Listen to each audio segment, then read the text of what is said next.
நமஸ்காரம். ஸ்ரீமதே ராமானுஜாய நமஹா. இன்றைய நாள் அடியேன் அயோத்தியாவில் இருக்கின்றேன். அயோத்தியா தான் ராமருடைய ஜென்மபூமி. அவர் அவதரித்த இடம் இந்த புனிதமான அயோத்தியா நகரம். இந்த அயோத்தியாவில் அடியேன் ராமநாம மகிமையை பற்றி கூறப்போகின்றேன்.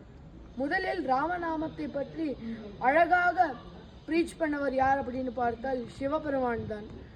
பார்வதி தேவி சஹஸ்ரநாமம் முடிஞ்சதுக்கு அப்புறம் ஒரு கொஸ்டின் கேட்குறா. இந்த சஹஸ்ரநாமத்தை யாரால சொல்ல முடியலையோ அவ ஈஸியர் வேலை ஏதாவது சொல்ல முடியுமா அப்படின்னு கேட்கும்போது சிவபெருமான் இந்த ஸ்லோகத்தை கூறுகின்றார்.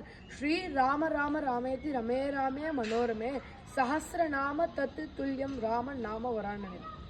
இப்போ ஒரு கொஸ்டின் வரும் எல்லாருக்கும். இந்த ஸ்லோகத்தை சொன்னா பெருமாளுடைய 1000 நாமங்களையும் சொன்ன மாதிரி எப்படி பலன் வரும் அப்படின்னு பார்த்தால், சம்ஸ்கிருதத்தில் கட்டப்பயாதி சங்கை அப்படின்னு ஒரு எண்ணிக்கை உள்ளது. அதில் ரா அப்படின்னு என்றால் எவ்ரி வியஞ்சனத்துக்கும் ஒரு நம்பர் கொடுத்துருப்பா. ஸோ ரா வந்து ய வரிசையில் 2ஆக வருகின்றது. ஸோ அதோடைய நம்பர் 2ஆக வச்சுக்கலாம். ம வந்து ப ப ப ப ம 5ஆவதாக வருகின்றது. ஸோ அதுக்கு நம்பர் என்ன வச்சுக்கலாம்னா 5ஆ வச்சுக்கலாம். ஸோ 2 × 5 என்னது 10. இப்போ 3 வாட்டி ராமநாமத்தை சொன்னால் ராம ராம 100, ராம ராம ராம 1000, 10³ 1000 தானே.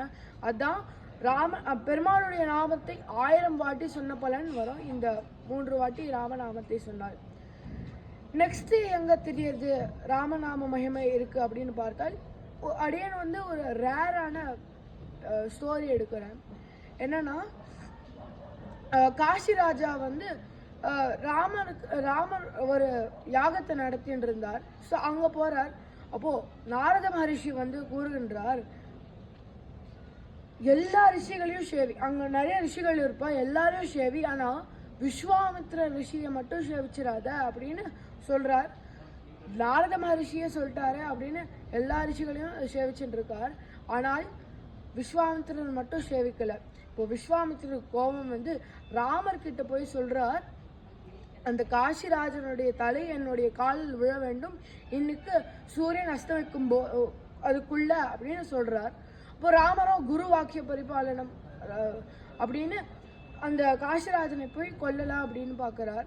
அவனுக்கு சிரச்சேதனம் பண்ணணும். அப்பொழுது காசிராஜன் வந்து ஹனுமானுடைய அம்மாவான அஞ்சனாதேவி கிட்ட போய் சரணாகதி பண்றார். அப்பொழுது அஞ்சனாதேவி ஹனுமானை இவரை காக்க சொல்றார்.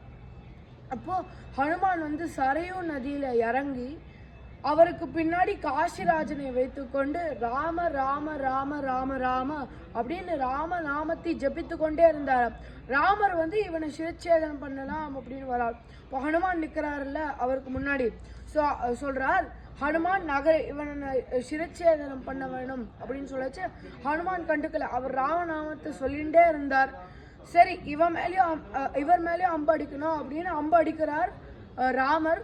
இப்போ ஹனுமான் வந்து ராம ராம அப்படின்னு சொல்றாருல்ல, ராமருடைய அம்பே ரிஃப்ளெக்ட் ஆயிடுச்சு. இதுதான் காட்டுறது, ராம நாமம் வந்து ராமர் போடுற பானத்துக்கு இன்னுமே சக்தி வாய்ந்தது அப்படின்னு காட்டுறது. ஸோ எல்லாரும் ராம நாமத்தை 3 வாட்டி சொல்லி அடியேன் அமைகின்றேன். ஸ்ரீராம ராம ராமேதி ரமே ராமே மனோரமே சஹஸ்ரநாம தத்து துல்லியம் ராமநாம வராணனே. ஸ்ரீராம ராம ராமேதி ரமே ராமே மனோரமே சஹஸ்ரநாம தத்துல்யம் ராமநாம வராணனே. ஸ்ரீராம ராம ராமேதி ரமே ராமே மனோரமே சஹஸ்ரநாம தத்துல்யம் ராமநாம வராணனே. ஸ்ரீ நமஸ்காரம்.